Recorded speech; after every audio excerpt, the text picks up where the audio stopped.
Hi hello welcome to news eight Telugu channel. This is Paritala మూర్తి.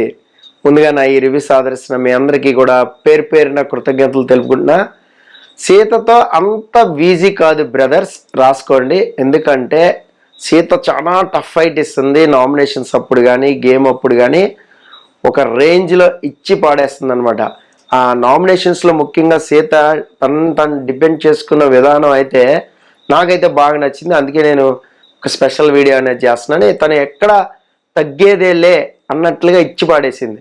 తన point of వ్యూలో తప్పు కాదు అన్నప్పుడు ఎవరికైనా సరే నేను తల వంచను అని చాలా క్లియర్గా బల్లగుద్ది మరీ చెప్పింది అనమాట. ఇలాగే సమాధానం చెప్తా అంటూ కూడా ఛాలెంజ్ విసిరింది. అయితే నాగార్జున ముందు చాలా ఓపెన్ అప్ అయి మాట్లాడడం అనేది చాలా కష్టం. ఎందుకంటే ఆయనకి రెస్పెక్ట్ ఇస్తూ ఆయన కొద్దిగా పొగుడుతూ ఆచితూచి కాస్త ఎందుకో చిన్న లెంతీ వాగ్వివాదం అయింది అని చెప్పి ఎవరు మాట్లాడరు. కానీ ఇక్కడ సీత చూడండి, తన డేర్నెస్ చూడండి, చాలా అంటే చాలా తన పాయింట్ ఏదైతే ఉందో ఆ పాయింట్ పెట్టింది. విష్ణుప్రియ విషయంలో సోనియా విషయంలో ఏం జరిగింది అనేది క్లారిటీ ఇచ్చింది. అక్కడ మేము సోనియా గురించి మేము మాట్లాడుకోలేదు, తప్పుగా మాట్లాడుకోలేదు. సో నేను కూడా ఇన్వాల్వ్ అయ్యే ఉన్నాను కాబట్టి నా పేరు చెప్పింది కాబట్టి నేను మాట్లాడుతున్నా అని అక్కడ చాలా డేర్గా చెప్పింది. సో అక్కడే ట్రిగ్గర్ అయింది యాక్చువల్గా సోనియా చెప్పాలి అంటే. ఆ పాయింట్ తన బ్రెయిన్లో ఉంది. తను ఎక్కడ గేమ్ని ఎలా గేమ్ మార్చాలని తనకు బాగా తెలుసు సోనియాకి. అక్కడ ఏం జరిగింది అనేది వాస్తవం చెప్పింది యాక్చువల్గా సీత. అయితే అది విష్ణుప్రియకి సపోర్ట్గా ఉన్నట్లుగానే అనిపించింది ఆ ఆన్సర్ అనేది. అందుకే సోనియా తన పాయింట్ కోసమే అక్కడ కాసుకుని కూర్చుంది. అది లేకపోయిన పాయింట్, నీకు మెచ్యూరిటీ రావాలని గేమ్లో, ఇంకా కొంచెం గేమ్లో ఇన్వాల్వ్మెంట్ ఉండాలని, అక్కడ నీ టాస్క్ నువ్వు అర్థం చేసుకోవాలి, నీకు అర్థం కాలేదు టాస్క్ అంది.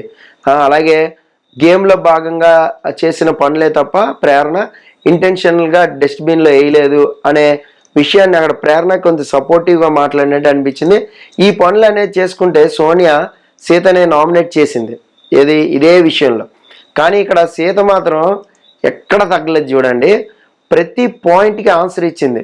నా క్లారిటీ నాకు ఉంది, నీకే క్లారిటీ లేదు, అసలు నువ్వేం మాట్లాడుతున్నావు కూడా నీకు తెలీదు, నామినేషన్స్లో ఏ పాయింట్ తెచ్చుకోవాలో కూడా నీకు క్లారిటీ లేదు అంటూ మాట్లాడింది. సీత ఎంత మెచ్యూరిటీ అంటే సోనియా అన్ని మాట్లాడుతున్నా కూడా విష్ణుప్రియ ఇష్యూని అక్కడ అడ్రస్ చేయలేదు చూడండి. కానీ సోనియా మాత్రం 2-3 సార్లు అక్కడ మాటలు ఫ్లిప్ అయింది. ఏంటంటే మెచ్యూరిటీ లేదని చెప్పి నేను అనలేదు, అసలు మెచ్యూరిటీ విషయం నేను మాట్లాడలేదని.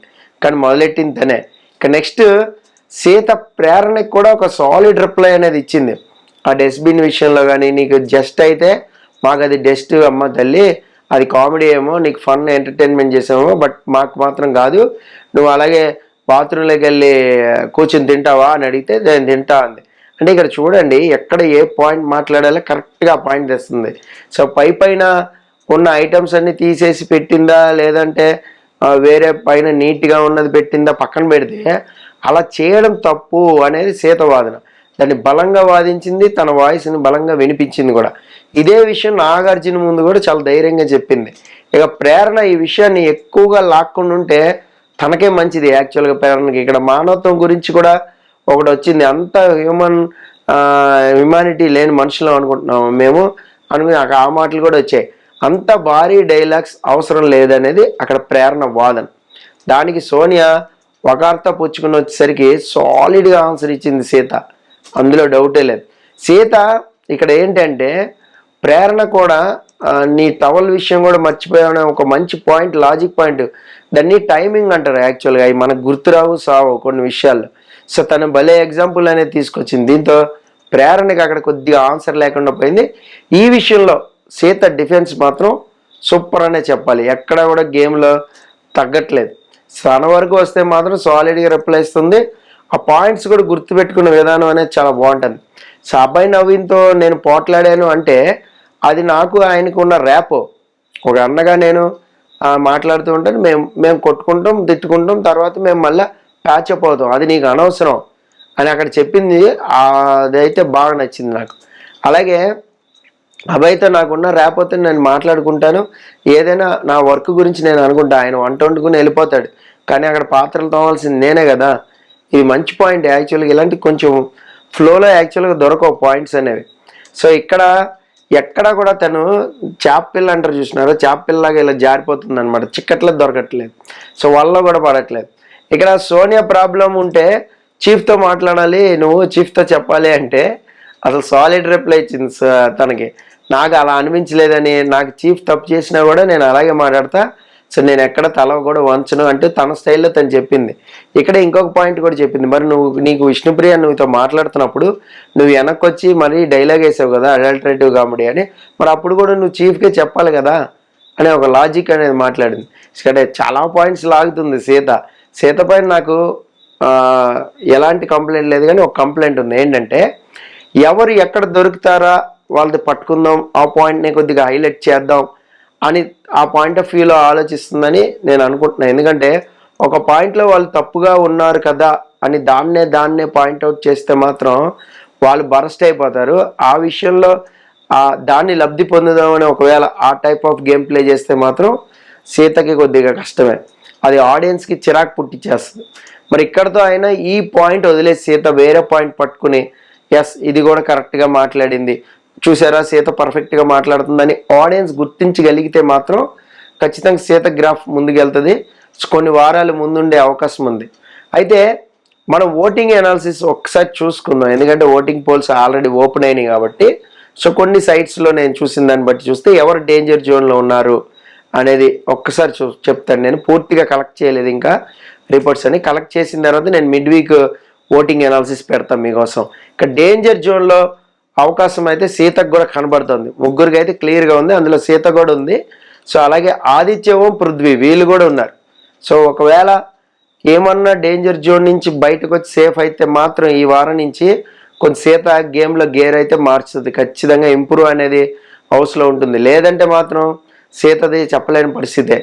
గేమ్ ఇంత బాగా ఆడినా కూడా, ఎన్ని లాజిక్స్ మాట్లాడినా కూడా చూసారా, సోషల్ మీడియాలో ఒక ఫేమ్ అనేది మనం క్రియేట్ చేసుకోవాలి. సోషల్ మీడియాలో ఫేమ్ లేకపోతే మాత్రం ఖచ్చితంగా ఎలిమినేట్ అయిపోతాం, అందులో ఎలాంటి సందేహం లేదు. ఒకవేళ ఈ వారం మాత్రం సేఫ్ అయితే మాత్రం సీత ఖచ్చితంగా చాలా వారాలు సస్టైన్ అయితే అవుతుంది. సో ఈ వారం మొత్తం 8 మంది ఉన్నారు నామినేషన్స్లో. ఈ 8 మందిలో ఓటింగ్ అనేది మనం బలపరుచుకోవడం కూడా చాలా గొప్ప విషయం అనమాట, చాలా బలంగా బలపరుచుకుంటూ ఉండాలి. ఇక్కడ చూడండి, మనకి ఈ ముగ్గురితో పాటు ఆదిత్య ఓం కానీ, పృథ్వీ కానీ, సీత కానీ, ఈ ముగ్గురు డేంజర్ జోన్లో ఉన్నారు. వీరితో పాటు నైనిక కూడా డేంజర్ జోన్లో వచ్చే అవకాశం కూడా ఉంటుంది. మణికంఠకి ఫస్ట్ వీకే ఓట్ బ్యాంక్ అనేది పట్టడం వల్ల సో మనోడికి అదే సస్టైన్ అవుతూ ఉంటుంది. సో మణికంఠకి ఓటేసే వాళ్ళు టక్ ఓటేసేస్తూ ఉంటారు. సో మణికంఠ ఏదైతే సింపతి గేమ్ అనేది ఫస్ట్లో వర్కౌట్ చేయాలనుకున్నాడు, కానీ తర్వాత సెకండ్ వీక్ ఓపెన్ అప్ అయిపోయి ఏం చెప్తున్నాడు, వాట్ ఎవర్ బరస్ట్ ఆ బరస్ట్ అయిపోయాను నేను, అది నేను 7వ వారమో 6వ వారమో 8వ వారమో తీద్దాం అనుకున్నా, సో అన్ని వారాలు నేను విజన్ చేసుకుని వచ్చాను అని చెప్తున్నాడు. బట్ ఫస్ట్ వీక్లో తీయడం అనేది తనకే ప్లస్ అయింది.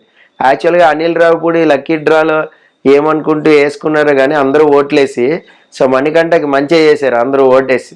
సో అది చాలా ప్లస్ అయింది మణికంఠకి. నేను ఫస్ట్ రివ్యూలో ఇదే చెప్పా, మణికంఠకి ఎక్కడికో వెళ్ళిపోతాడు గేమ్లో కానీ కరెక్ట్గా లాజిక్స్ వర్కౌట్ చేస్తే అని. సో అనుకున్నట్లుగానే గేమ్ ఆడుతున్నాడు. ఒక టాస్క్లో మాత్రం గెలిచాడు అంటే మాత్రం మనోడికి తిరిగి ఉండదు. అందరినీ టాప్ 10 అంటున్నాడు కదా, ఆయన టాప్ 10లో ఉండొచ్చు. సో మరి చూద్దాం ఈ వారం మిడ్ వీక్ ఓటింగ్ అనాలిసిస్ ఎలా ఉంటుంది ఏంటనేది. This is Paritala Murthy signing off. By by.